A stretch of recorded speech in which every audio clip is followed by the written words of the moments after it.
So Thursday saw the very first impeachment inquiry hearing with the House Oversight Committee into President Joseph Biden to see if that man was dealing under the table, working out all these sweetheart deals and receiving millions and millions of dollars from all of these foreign governments.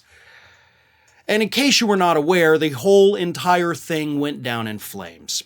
Republicans called 3 witnesses, and one after the other, each and every one of those witnesses told America there's no evidence to impeach President Biden. And some of them did add the caveat, yet. But they all basically told us one way or another that, look, based on everything we've seen here, you got nothing on the big guy. In fact, we're not seeing any kind of criminal behavior on any part of anyone that we're looking at with any of this so-called evidence. So, Republicans had their opportunity, right? This was the first impeachment inquiry. You had to come out of the gate swinging for the fences, right? I'm talking home run after home run after home run with these witnesses. And instead, every witness threw a bucket of ice water on their claim saying, yeah, that's not real. And I want you to compare this to the start of the January 6th Select Committee hearings. What was it, like 2 years ago we got those. What did they do in that first hearing for the January 6th Select Committee? Because they knew they had to come out and make an immediate impact for people to care about this. And so they brought in the Capitol Police officers. They told their stories of what happened that day, the horrific violence that they saw, the desecration of that Capitol building, the deaths of their colleagues. There were tears. There was anger. There was emotion. It was real and it was powerful. And from that moment on, the country was hooked on those January 6th Select Committee hearings. People believed in the work that they were doing. Republicans were given their opportunity to do this with the impeachment inquiry. Let's get everybody hooked. Let's get everybody to believe in what we're doing. And they struck out every time. And of course, from there, the whole thing just totally devolved. The Democrats were going after these witnesses hardcore, putting up all the crazy conspiracy theories that these idiots had put on social media, printing it out poster size, showing the world that these wackadoos are not people that should be trusted as witnesses to begin with. It was a total and complete clown show. And driving that clown car, of course, is none other than Oversight Committee Chairman James Comer. And now we have Republicans in the House that are growing furious with Comer and the rest of the Republican Party for even putting them down this path, especially as, this was Thursday. Y'all had 2 days at that point to fund the government before we hit the shutdown. But instead, you're wasting everybody's time on an impeachment inquiry that everyone, including your own members, are telling you at this point is a complete and total dead end. Let me read a couple quotes.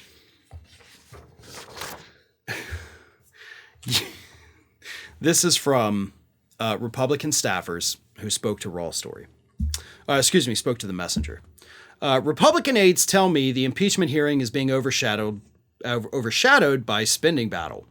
A House GOP aide told me this would be the biggest story in the country, but is being overshadowed. I asked another if he was paying attention. The answer, spending, spending, spending. He then went on to quote another staffer who said, quote, Comer and staff botched this bad. So some of the Republicans are like, no. I mean, everybody's like focused on spending, so that's why nobody's paying attention to this. And then the more honest one was like, nope, this was total like F up. Everybody's screwed up. This is stupid. Why are we doing this? I don't know. Then you had Republican members of Congress. You had Republican Representative Pete Sessions who said this. I think it's clearly the Democrats are trying to lead us away from the purpose of this hearing, and that purpose was gaining other people's perspective about the use of the inquiry. Today, there's not that direct link, to Biden and crime. The purpose of that inquiry is to determine if there is that link. Then you had Republican Representative Byron Donalds who said, that the first hearing was, quote, to establish the predicate for going to get additional information that the committee needs to finish its investigation. Professor Turley said, in a sense, he needs to see more than what's been laid out, but that's the purpose of the inquiry. If we felt we had everything necessary for the articles of impeachment, we would have dropped articles of impeachment. So, like, yeah, I mean, we don't have it, but, I mean, we might have it eventually, right? This was just to have the other people give their opinions on it. They literally admitted this first hearing was just so we could hear from smart people, allegedly, about why they think we should do this. And they're like, yeah, y'all, you shouldn't do it. Wow. I could have given you that opinion. I'll be more than happy to come and testify at the impeachment inquiry hearings and give you my opinion, not just on why this is stupid, but on why every one of you is also stupid. So I'm sure y'all can find my name, number, address, work address, whatever you need if you want me to come and testify. Because trust me, my opinions would be a hell of a lot better than those idiots you paraded in front of you on Thursday. I won't hold back, and I can be available at a moment's notice. Hey everyone, this is Aspen.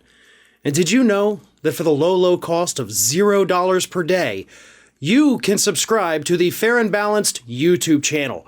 We also encourage you to like, comment, and share, but again, click that subscribe button and help Aspen not be so grumpy.